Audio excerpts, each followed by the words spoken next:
Hello, this is Debbie Lynn Toomey, Tufts Medical Center's Injury Prevention Coordinator, and you're watching Aging Strong, which is sponsored by the Quincy Health Department. Today, I have a guest speaker who has been with me a few times already because his topics are just so amazing and he's just full of knowledge. His name is Mark Friedman, and he is the owner of Senior Helpers South Shore and Boston, or is it owner of Senior Helpers Boston and South Shore? Yes. Okay. Mark, thank you so much for being here today. My pleasure. I enjoy our talks. I know the topic today has to do with aging, of course, and more directed towards people who are the caregivers. Is that correct? Correct. But it's both the caregivers and the care recipient because it's a relationship and it has to work in both directions. Yeah, very good point. Very good point. So I know you have a slide presentation for us, so I'll have you put that up. So today's topic is about understanding and meeting the challenges of caregiving. And the reason why I feel this is so important is many of us are put into this role, and sometimes we don't even realize it. We kind of back into it, or it backs into us, might be another way to say it. So really understanding what does it mean and how to be good at it. And then if you're expecting someone to step into that role, what are you really asking them to do so that it's an open and honest conversation and everybody understands exactly what's expected of them in both directions. One of the reasons why I feel this is absolutely critical is, for the most part, and we talked about this on my last talk with you, is that people make decisions about their plan for aging in the midst of a crisis. There could be a medical event, a fall or other event, a death of a partner, or any number of other things that all of a sudden changes everything. It throws everything up in the air and it just kind of lands. And people are thrust into roles they may or may not be prepared for. Yet at the same time, it's so easy to be prepared in advance. So today's topic is part of our Senior Helpers Aging Advantage series. It's actually the second topic in there, and it's understanding and meeting those challenges of caregiving. We feel very strongly that if we can help people get ahead of a crisis so that in the unfortunate event something happens, you've got a good basis of knowledge, and so that you can navigate that either for yourself or on behalf of someone you care for readily. It's a major thrust of my agency so that an educated ager can be a successful ager. And at the very end, if somebody would like a copy of the guide, they can contact the office and we'll email them an electronic version of it. So, understanding and meeting the challenges of caregiving is actually a well-studied topic. Most of the month of March, the topic you heard about in the elder care space was care of the caregiver. But the reason why it's so important is if somebody's dependent on you for care and you're not fully prepared, or if you're overwhelmed, you're sacrificing your own success as well as their success. Clinically, this topic is called burden of care. Burden is not meant in a negative way, merely as a description of responsibility. And it refers to the physical, emotional, psychological, and/or financial challenges experienced by both the caregiver and the care recipient in the process of providing and receiving care. The fact that we talk about both sides of that relationship is very important. It can have significant impact on the well-being and the quality of life for both sets of individuals and their relationship. Does that make sense? It really does. And what comes to mind is this burden of care and the understanding that you're talking about between the caregiver and also the recipient. It's not just a one conversation, and it's not like a one and done deal, right? It should be, or it would probably be, depending on the needs of the individual. It's going to have to keep changing and morphing. That's an excellent point. It is a relationship that evolves over time as things change, and it could change from either side of that relationship. And, one of the major things you're hearing about in today's world is this idea of being a sandwich generation. I'm caring for my children and I'm caring for my parents. Or possibly there could be 4 generations involved in that relationship. So it's not just a one-to-one relationship. It could be a one-to-many. The caregivers, there could be a whole circle of care. And arguably there probably should be, because it's a tremendous responsibility. And there are different points of expertise that are valuable as you go through this journey of aging. Mm. So let's talk about that complicated relationship. And I apologize, there's so many words on this page, but it is complicated. And it's complicated between that, and it's normally a family caregiver, and it's normally the oldest daughter. That's who's most often placed in this role, and the care recipient.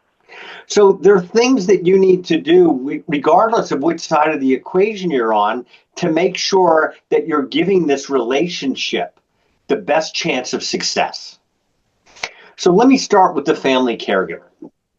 You've got to be very self-aware. What is your own physical, emotional, and mental well-being? Do you have the bandwidth across any one of those dimensions to play the role? And if not, it's not a criticism, it's an opportunity to solicit input from others and support from others. You've got to consider the impact caregiving has on your daily life, your work, and other relationships. I spent 25 years in the corporate world, all over the world. I think in the United States, one of the biggest unrecognized liability on a company's balance sheet is the number of their employees at risk because of caregiving responsibilities, whether it's absenteeism, mental health well-being, or just the inability to do both well. Right? So understanding if you need help coordinating care across multiple participants and specialists, you've got to think about what that looks like in the communication so that everybody can stay current and informed. Communication is a critical underpinning of a successful circle of care. And I'll talk about what I mean by circle of care in just a moment. You've got to understand what type and what level of expertise is available or needed from the outside. You've got to understand, is there a financial ramification? The cost of care is increasing dramatically, whether it's for social support or clinical support. And you have to be aware enough to understand when you're getting burnt out. For me, that manifests itself with a short fuse. I don't think I'm unique in that, but that's how it comes out of me when I have a million things going. And I recently, as you know, moved my folks up here. And there are days where I'm, this deep in work and my text is blowing up and my phone is blowing up because there's a question that's very urgent for them, but I can't do it right away. And I truly love my parents, but if my dad doesn't get you on the phone call, he'll keep dialing till you pick up. Now, for the care recipient, you also have to be cognizant of what's on the other side of the equation in terms of your caregiver. So the caregiver needs certain information from you. We talked about this in that last session about understanding your wants and your priorities. You need to be very clear about what it is you want, because if you're enlisting someone else to help you get it, they need to understand your thinking. They need to understand your hierarchy of priorities, right? You need to be clear about how you feel about being independent. I had a conversation with my parents today. I'm helping get their taxes done for last year. And everything's in order, but my parents are struggling with the fact that, they're not in the middle of it. And I'm trying to relieve the burden for them. And at the same time, it was causing stress. So we talked about it, right? It was also 6:30 this morning. You have to be cognizant of what the needs are right now. And you have to have that communication going back and forth about agreeing on what the priorities are. Because while I'm not concerned about my parents' taxes, they are very concerned about their taxes. There's a whole week to go. That's a lifetime in my world. For them, it should be done by now. And I get that. They have a different set of priorities, right? understand, are there financial strains that are due to healthcare expenses? Whatever role you're asking your family caregiver to play or other, person in your circle of care, you have to be open and honest about every relevant piece of information that will help them help you. Right? So, not disclosing what the current situation is and trying to hide it from them works against both parties. Right? And the last thing is, as a caregiver, we have to be cognizant of about our care recipient is they may not like being a dependent. It's a reversal of roles. And, whether it's shame or guilt or concern that they're putting too much burden on you, you've got to be able to talk about that and give each other the assurances that everything's okay. We just want to avoid a crisis. We want to stay ahead of things. And there are going to be some things we have to talk about and some things where we have to have a level of trust. Well, trust comes with the level of intimacy and taking our egos out of the equation. I know that was a lot of information. Let me stop there and pause and see if you have any questions. I do. My gosh, I covered so many, and I'm taking notes down here. I've written down how there should be a respectful balance of boundaries. But at the core of everything that you've been sharing is just really communication and just making sure. So communicating between yourself and the person you're trying to take care of or support, and also communication within yourself. What are your boundaries? Where will you know? When will you know that enough is enough?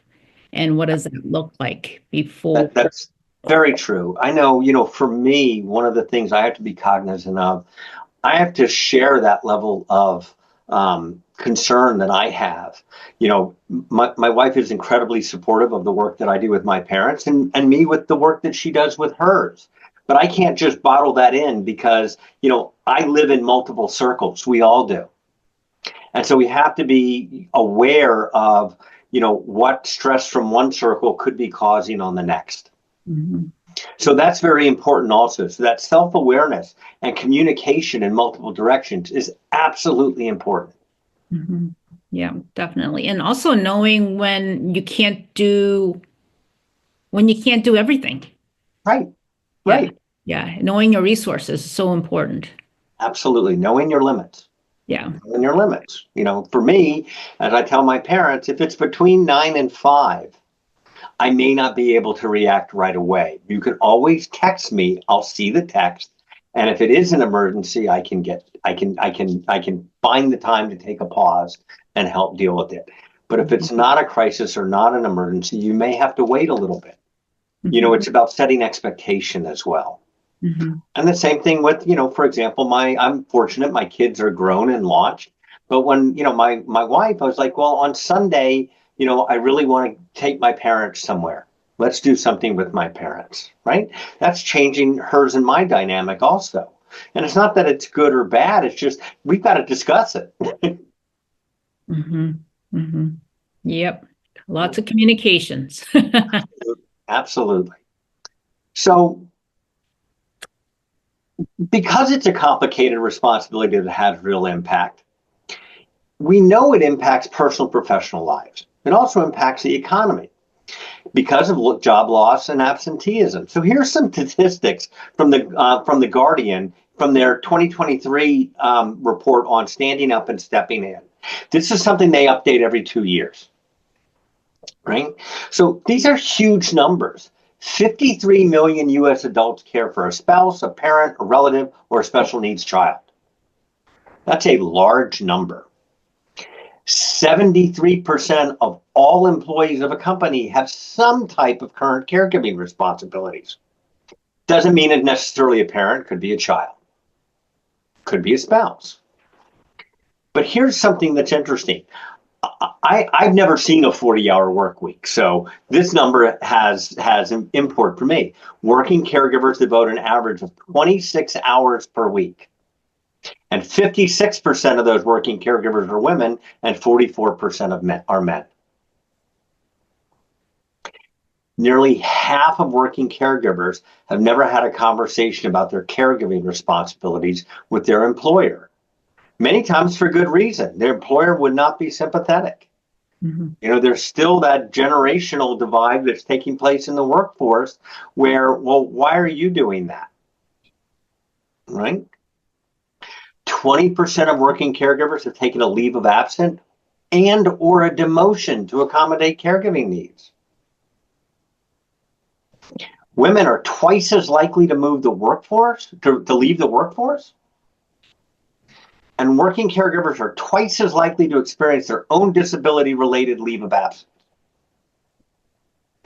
And this is set in the context of 85 to 90% of seniors want to remain living in their homes, even if their needs advance.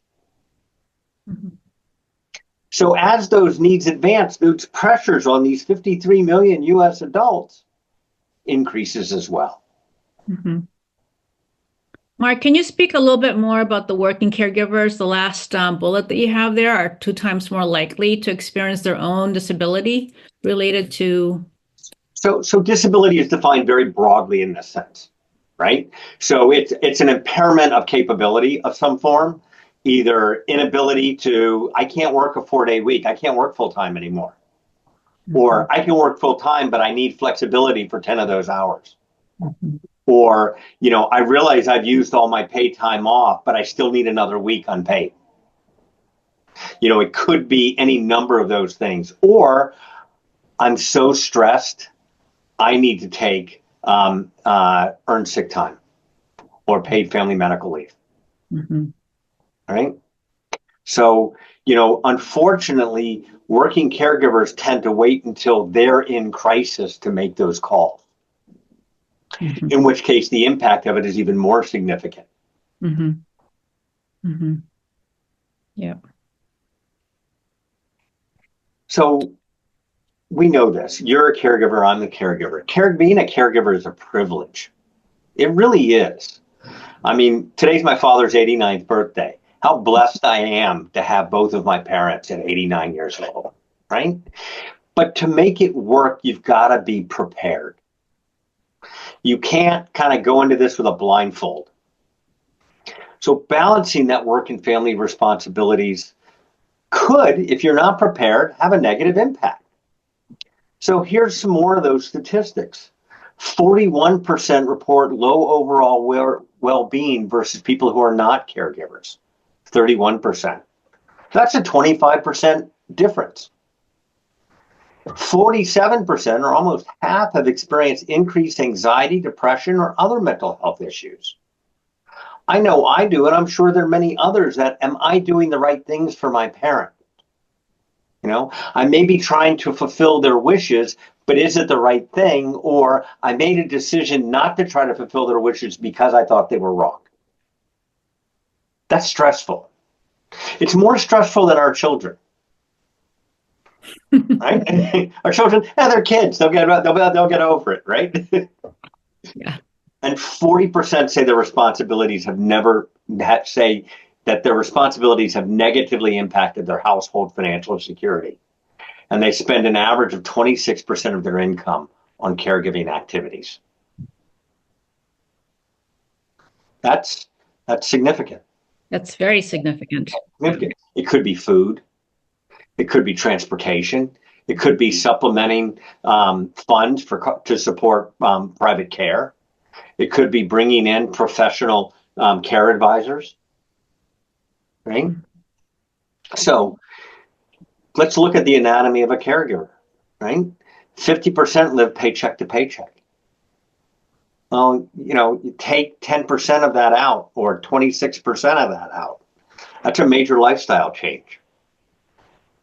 Could affect where you live. Right?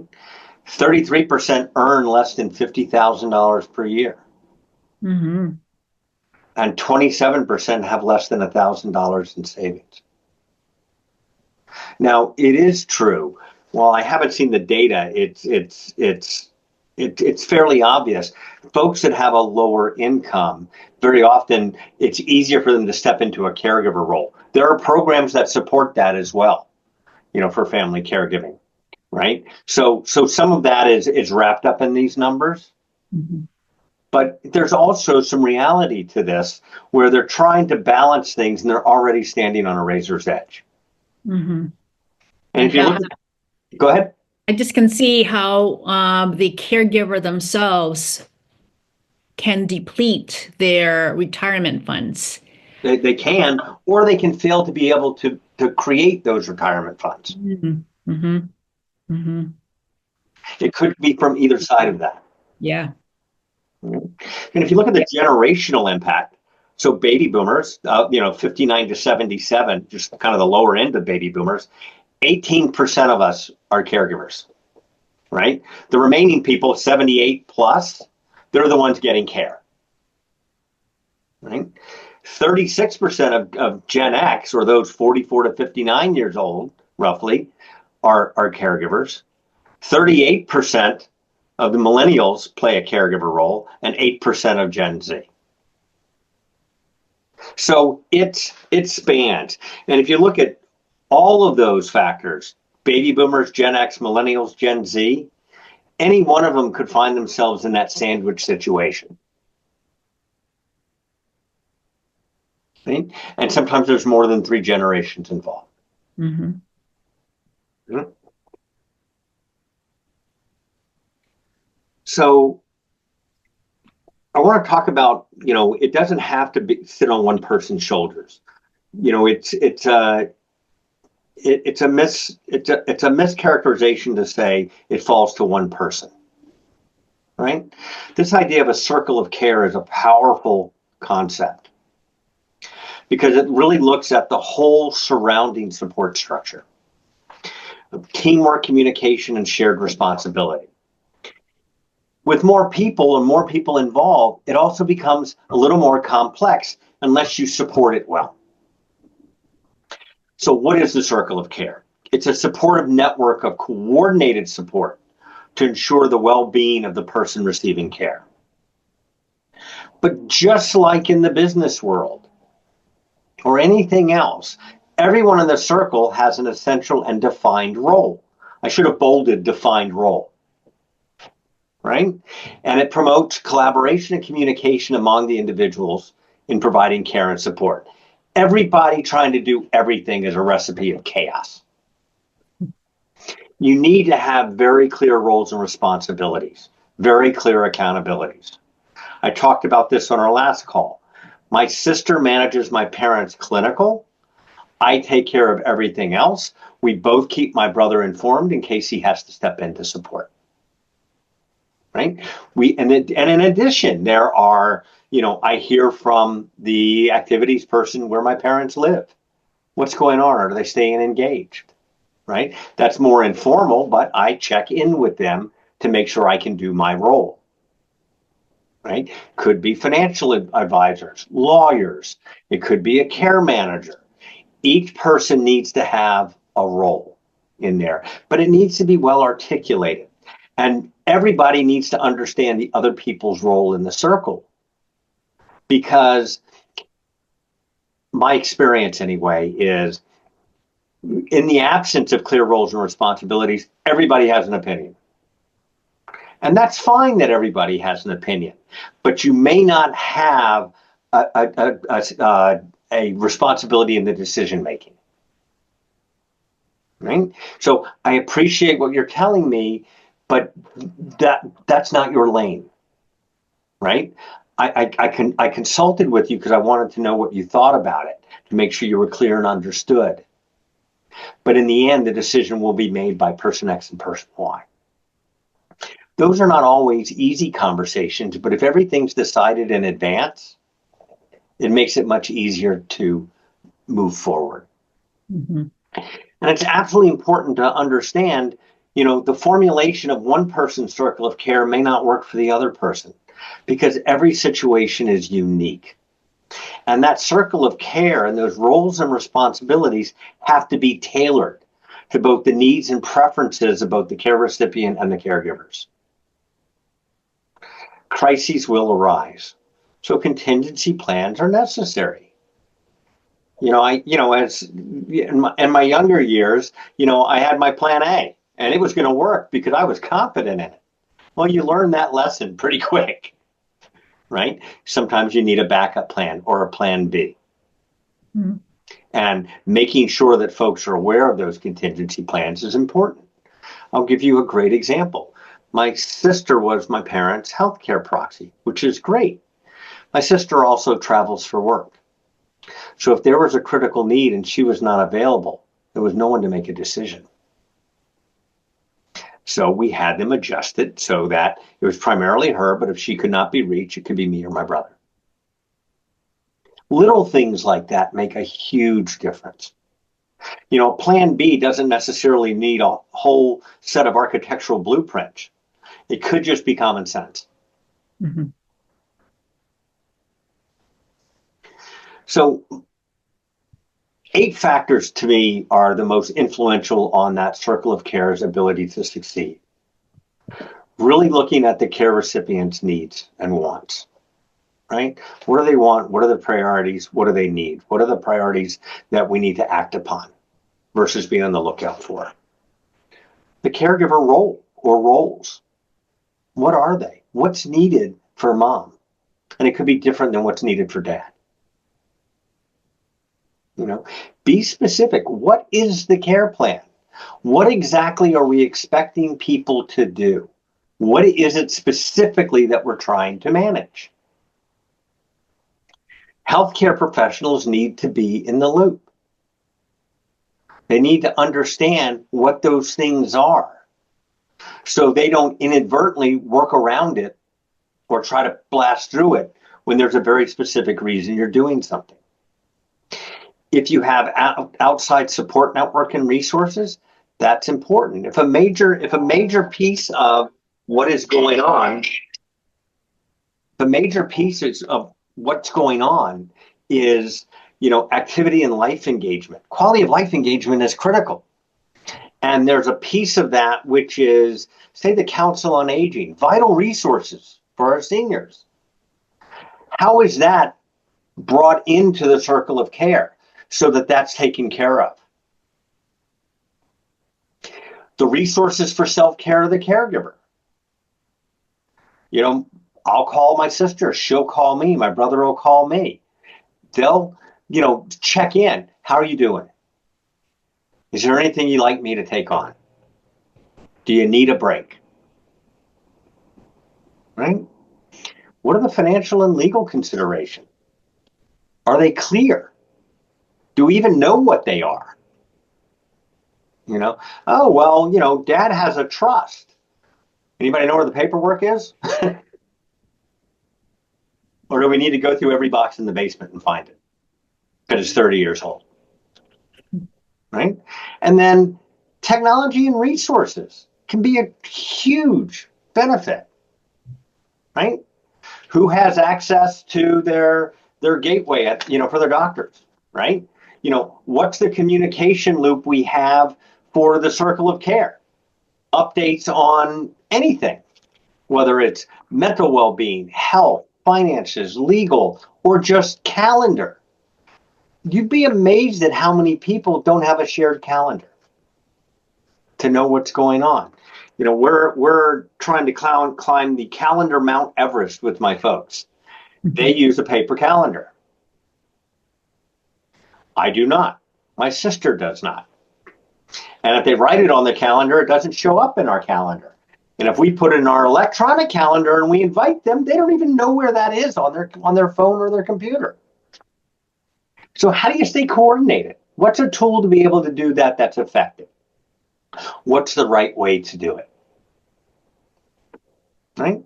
So these are 8 areas that can dramatically change the trajectory of success or crisis.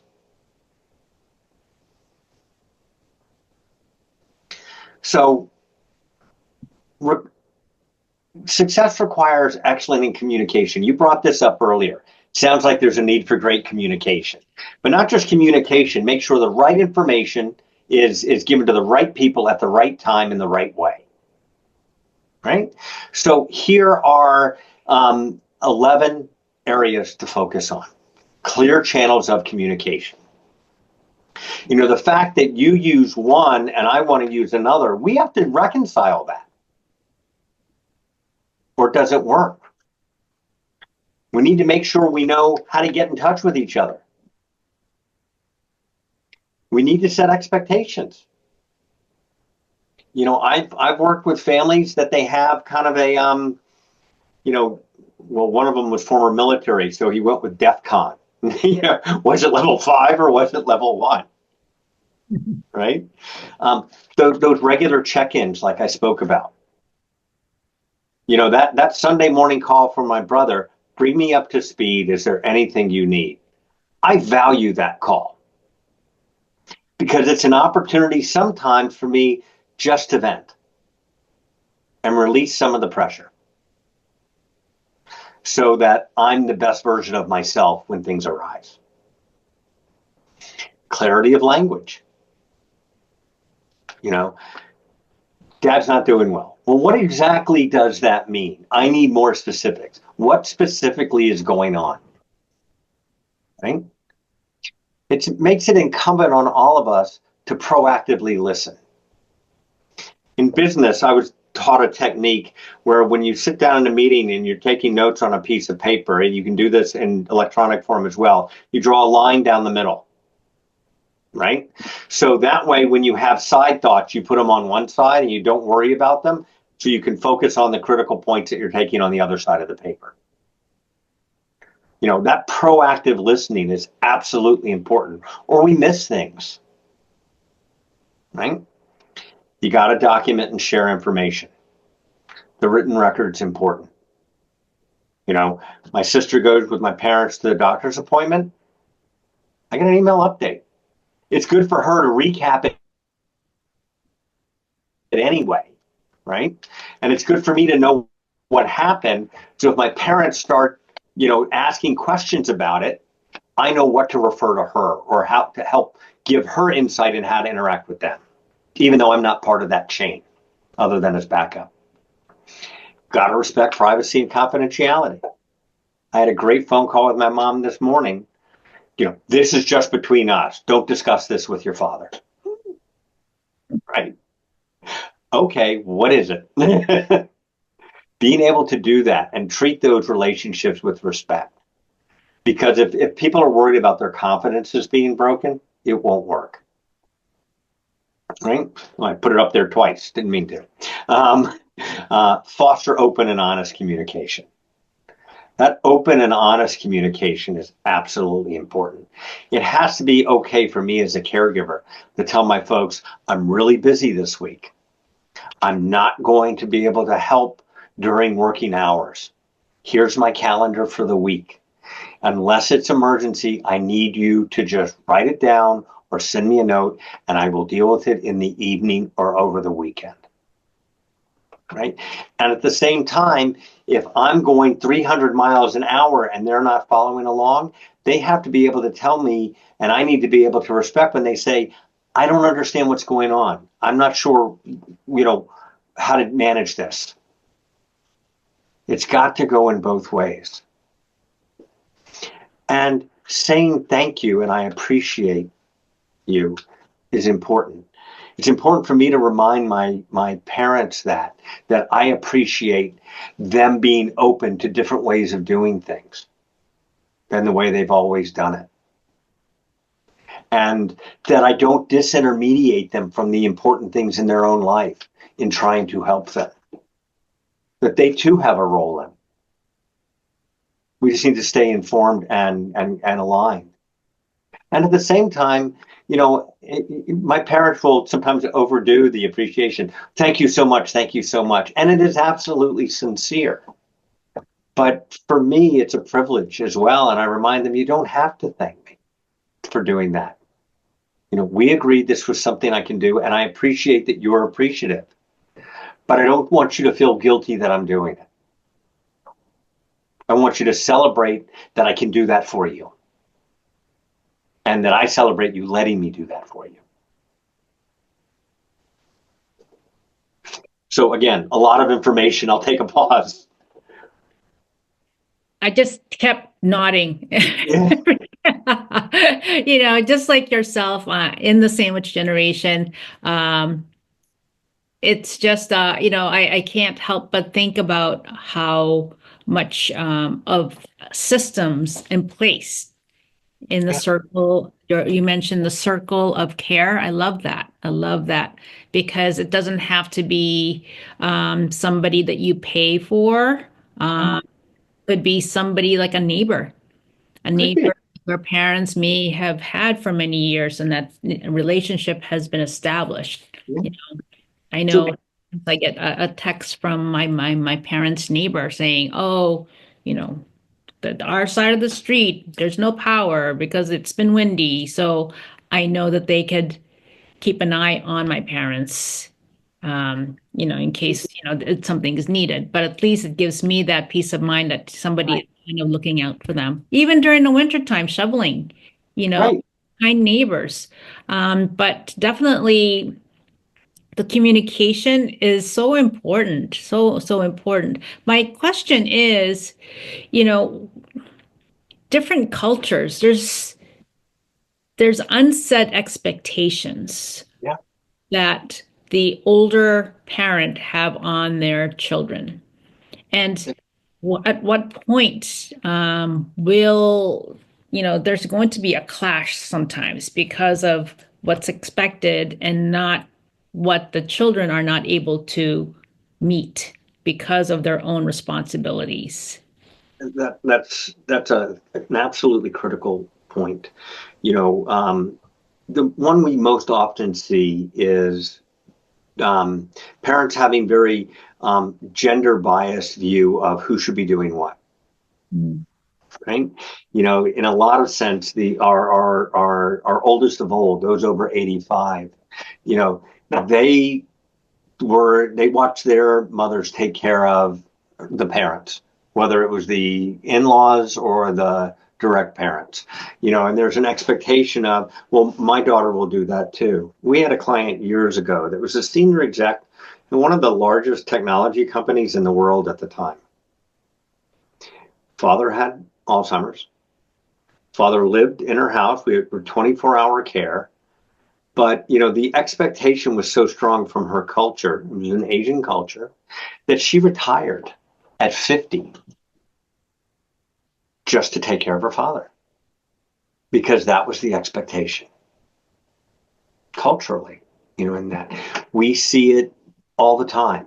We see the split of my daughter will take care of the meals and this and that. Oh, my son will manage the checkbook. We see those types of things all the time. In the meantime, the son is a social worker and the daughter's a finance executive.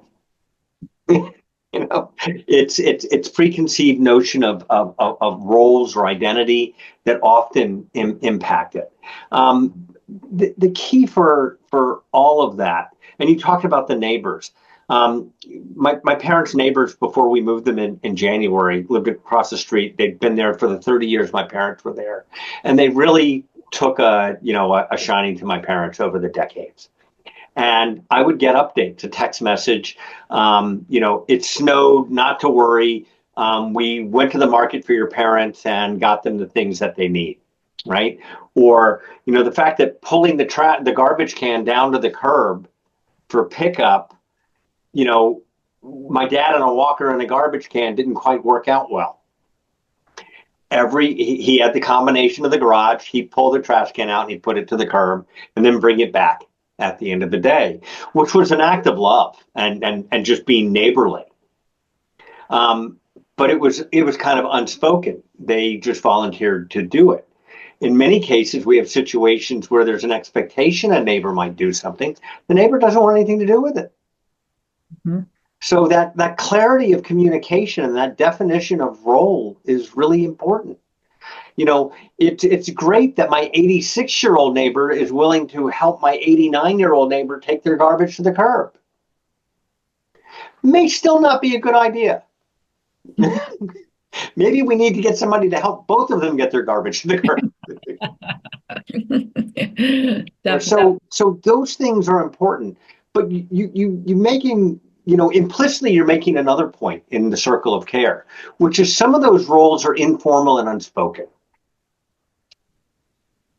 got to be clear about them. Or we run the risk of overburdening somebody who didn't really sign up for that level of responsibility. Mm-hmm. Or underestimating what somebody might be willing to do. Mm-hmm. Yeah. Right? Religious affiliations, churches, synagogues, they're huge bases of network support. Right? As you travel across the southern half of the United States, you'll see a lot of churches with senior ministries inside their church, which is almost like a full care agency. There's meals, support. There's transportation support. Up here we have things like the at home, the village at home, the village networks that we have. Many in some of those large churches, which are 3,000 and 4,000 families, they do it within their congregation, which is a beautiful thing.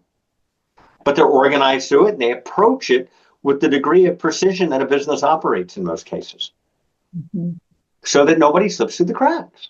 Yeah. That's beautiful. That's really, really beautiful. Yeah. Yeah. I can only imagine how the power of being grateful to somebody, just kind of recognizing, especially in those situations, again, going back to the neighbors, doing things out of love or neighborly, recognizing their actions, no matter how big and small, through just expressing gratitude is just so important. It absolutely is. I remember when my great aunts and uncles, it was my maternal grandmother's brothers and sisters who were never married. They lived in Washington, D.C. They were single. But as they got older, their cognition, was starting to fail. And, it was very interesting. The neighbor told us while we were there, because we would go up and visit, and I happened to live in the DC area at the time, don't worry, we watch out for your aunts and uncles, which was a gesture of support. Well, with the cognition issues that were going on with one of my aunts, it was paranoia set in. Oh no, they're watching me. And all the shades would get drawn, afraid to interact with them. So, making sure that the circle is designed in a way that it functions and works well is important. And things like that are important to be able to acknowledge, to make sure it does work. So that, your aunt or your uncle aren't going out in the cloak of night trying to get the garbage can to the curb because somebody's watching them if it's daylight. Yeah. So you never know. Yeah. So many different scenarios. That's right. So one of the things we do with our folks is we have a self-assessment, to determine if you or your caregiver could be at risk. And it's simple yes, no. And when we in all of our guides, those 5 that I showed in the beginning, we try to give helpful information like we've been talking about, as well as almost worksheets, to see where you are, to do self-assessment, right? So in this case, when we talk about, understanding the challenges of caregiving, we ask questions about caregiver well-being. Very basic questions. For example, do you have a support system in place, such as a friend or family member, to talk to when struggling or feeling overwhelmed by caring for your loved one? Yes or no? Can you take breaks? You're looking at information. Do you have a clear and accurate understanding of your loved one's medical condition? Have you done a review of the home to know what risks are there you may be able to get in front of? Do you know what services are there? I had a friend contact me actually for a client. It was their accountant who pays all their bills. And they were paying a very expensive person to arrange Uber for them. So they asked me if I knew of any other services. And I said, yeah, there's one. It's actually great. It's called GoGo Grandparent. And it's $10 a month. And they act as an intermediary between you and Uber or Lyft for seniors. That's it. And then, they set everything up, they pay, they have your credit card on file, and they work it. Because I know if I probably tried to help, my parents, download the Uber app, we'd get there. But the first 6 or 7 tries would probably give everybody either a heart attack or an aneurysm. Right? So here's a service designed specifically to be able to support that. Or in the beginning of COVID, working to support seniors, oh, well, you can do a DoorDash for that or Instacart. Hey, good luck with that. Right? So what services are available to simplify these things? And then daily care routines. If I'm the person that's getting care, I'm expecting somebody to be able to help me. Well, are they trained to be able to do it properly? Do they actually understand how? And is it clear that I'm expecting them to be able to do it? So simple yes, no questions. It enables this person in the caregiver role and the care recipient role to have a conversation. You can go through and do this. Then you can have a conversation either among the circle of care that I'm not able to do this. Is there somebody better suited for it? Or the conversation with, the care recipient, this is a hole in our circle. We need to fill it. So this is a complex topic, right? We have a lot of resources available. We're more than happy to share the written form of this guide and the worksheet if people are interested. They can email the office or call and ask for the Guide 2, Understanding and Managing the Challenges of Caregiving. We also have a number of helpful videos on our Facebook or Instagram if they happen to be there. And we can also send them links directly to that content if they're interested. Every week we post a small version of Insight called A Minute of Care, and we're always happy to help with folks. But they can always just call the office.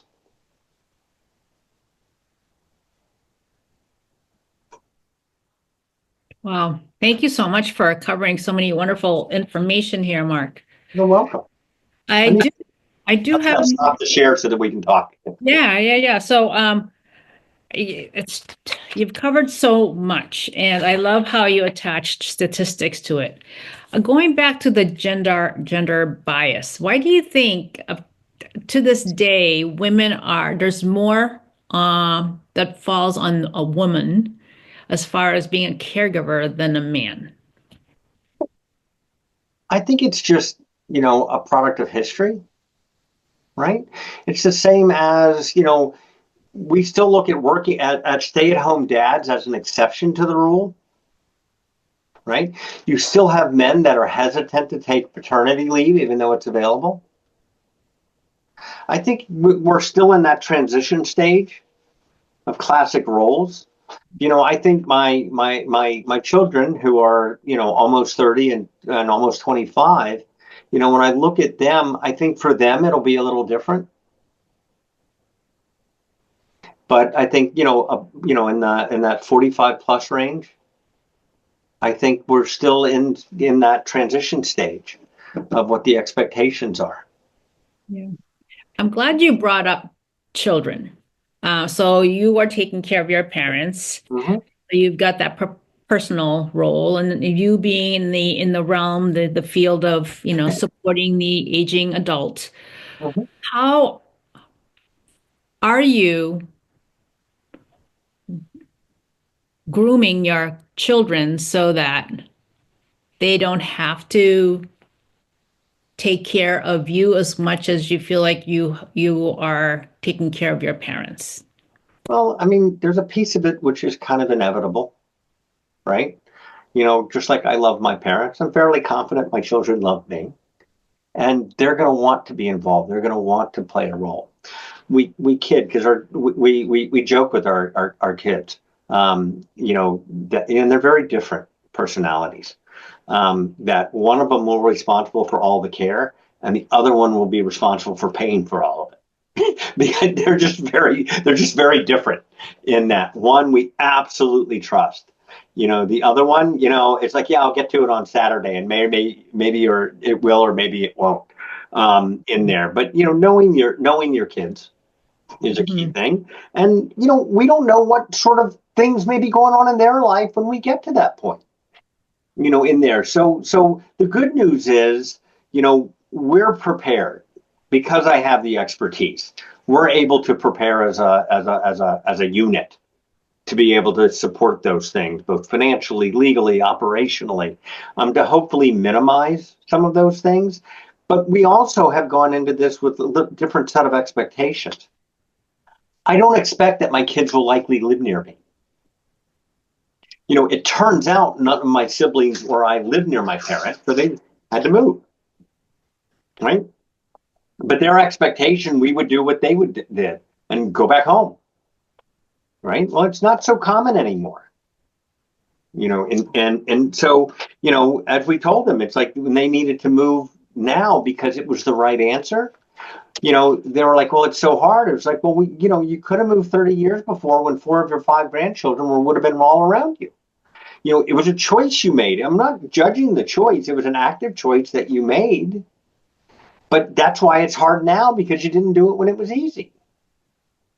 But we had to push back very hard that you can't wait until something happens to one of you, because then the other person is going to have to create a life all alone. You've been married 65 years. That's an unfair expectation on whoever is the last person standing. It won't work. It'll fail. So then you're changing the whole, prognosis of success in there. So you've got to have those conversations, in there. As far as what can we do? I mean, it's a moving target. Nobody expected the cost of care to be what it is. Yeah. At this point, nobody expected the labor market to be what it is. Nobody expected the cost of living to be what it is. Different parts of the country are different. Boston, it's pretty hard. I mean, if you make $100,000 a year, you can still qualify for housing support. I mean, it's a very different world than it was. And who knows what social programs will be available or not available. Who knows? We don't know. Yeah.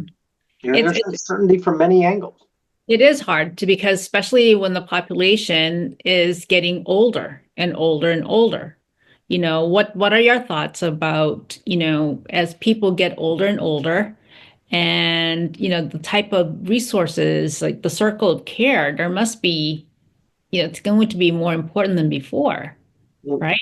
We are definitely in a crisis now because our greatest generation, the baby boomers, is so large compared to the demographics below them, right?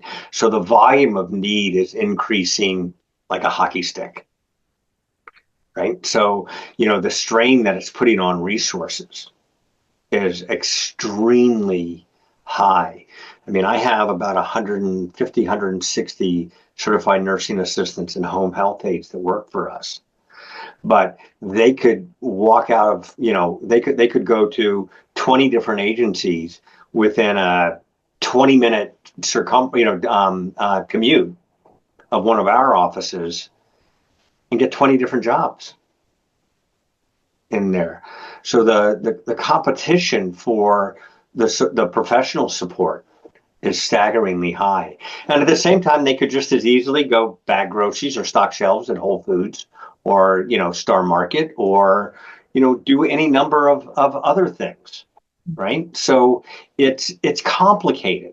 So the role of that, whether it's family or close friend or what caregiver is not going to dissipate. So I think if there's a loved one in your life that's older, you need to be prepared for the fact there's going to be some level of need placed on you. And in the other direction, if you're the potential care recipient, you are going to place that some level of need onto somebody that you care about. How do you get ahead of the crisis? How do you have a plan in place, or at least the basics of a plan, so you're not going from crisis to crisis to crisis?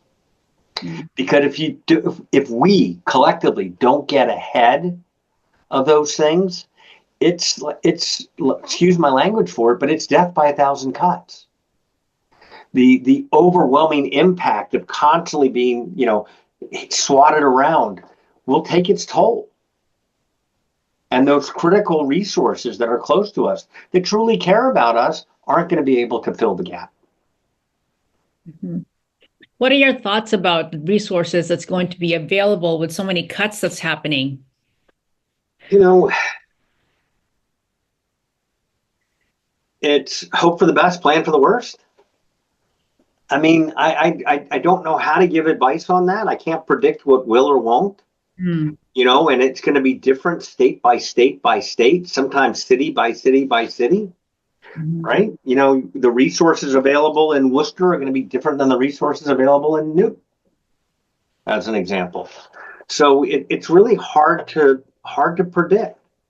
I do know that a lot of our housing stock that our seniors are living in is old, right? We joke about the New England stairwell, right? The stairs are this high and they're this wide. There are fall risks for everybody, Mhm. right? And so, the nature of is the environment safe for aging? And okay, I could sell my house, but I can't afford to go anywhere. That's going to be a big impact. There's a limit to how much you can modify something to make it work. So what are the things that are going to have to be made available for that? Mhm. And then at the same time, the without the turnover of the properties, right? Then that younger generation who would likely be those caregivers, I can't afford to live here. There's no housing for me.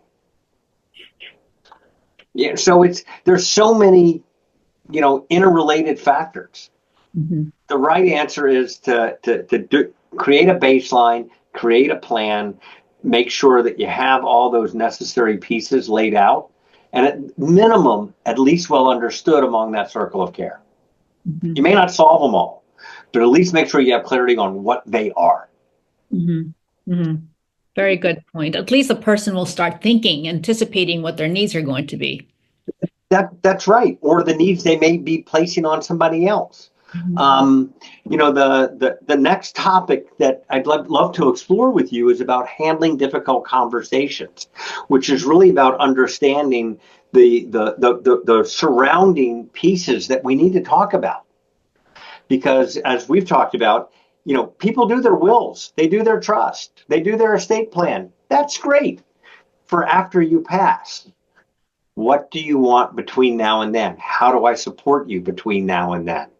How do I execute this role of your circle of care according to your wishes if the information isn't complete, if the plan is incomplete? Mhm. That would be great. I would love to have you back on, Mark. We are very close to the top of the hour. Oh my goodness, time with you just fly by all the time.